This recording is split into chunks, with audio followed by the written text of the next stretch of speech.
Good morning বন্ধুরা, আশা করি সবাই ভালো আছো, সুস্থ আছো, সুন্দর আছো, হাসি খুশি আছো। আজকে সকালটা বেশ গরম, বেশ বেশ বেশ গরম। আর আমি গতকাল এসে আর বের হইনি আমার এই ছোট্ট বাগানটাকে দেখার জন্য। তো আজকে সকালে বের হলাম, অনেক সুন্দর রঙ্গন ফুল ফুটে আছে।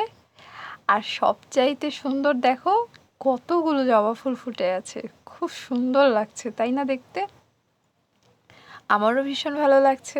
আর এ দেখে তো বাবার বাড়ি থেকে চলে আসার যে দুঃখটা, কষ্টটা অনেকটাই ভুলে গেছি। আর দেখতেও বেশ সুন্দর লাগছে, একটা গাছে এতগুলো ফুল একসাথে ফুটেছে। এর আগে কখনো এ গাছটাতে এতগুলো ফুল একসাথে ফুটেনি, মানে দুই একটা করে ফুটেছে। আরও কলি আছে নিচের দিকে, অনেক কলি আছে, তো দেখে বেশ সুন্দর লাগলো। আর এই যে মেথি গাছটাও দেখো কত বড় হয়ে গেছে, এই অল্প কদিনে এত বড় হয়ে যাবে তা বুঝতে পারিনি। আর গুয়োমুড়ি গাছটার গুয়োমুড়িগুলো সব শুকিয়ে গেছে, এগুলো আজকে নিয়ে যাব। তারপর মানে বেশ ভালো লাগছে এখানে এই গাছপালার। আর মরিচ গাছগুলো তো আমার সব শেষ, মানে এগুলো কেটে ফেলে হয়েছে, এখানে আরেক গাছ লাগানো হবে আর কি। তো এভাবে আজকে সকালটা শুরু করছি, আর দেখতে থাকো সারাদিন কি করছি। এবার চলো বাড়ির দিকে যাওয়া যাক। তো চলে আসলাম, সব কিছু কোটাকাটি করে এখন রান্নার মশলাটা একটু বেটে নিচ্ছি।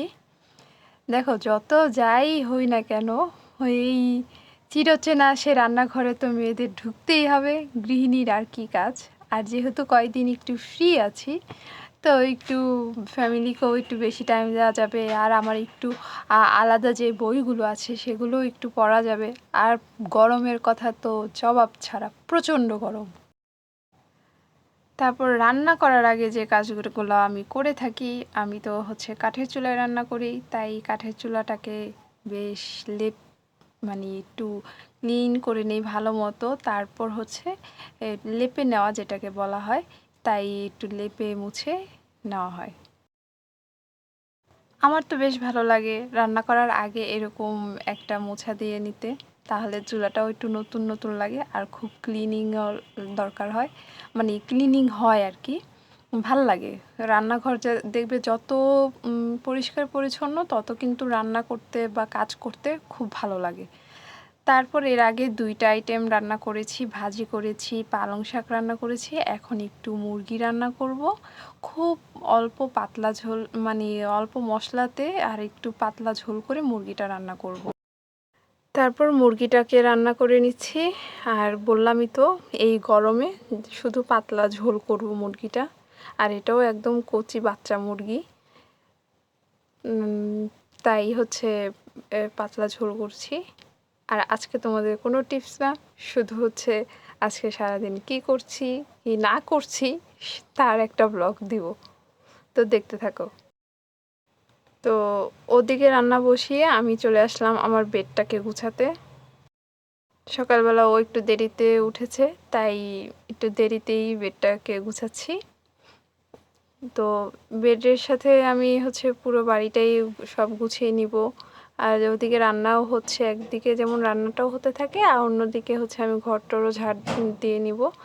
এতে না অনেকটা টাইম বেঁচে যায়, হাতে অনেকটা টাইম পরে নিজের জন্য বা সাংসারিক অন্য কাজের জন্য পাওয়া যায়।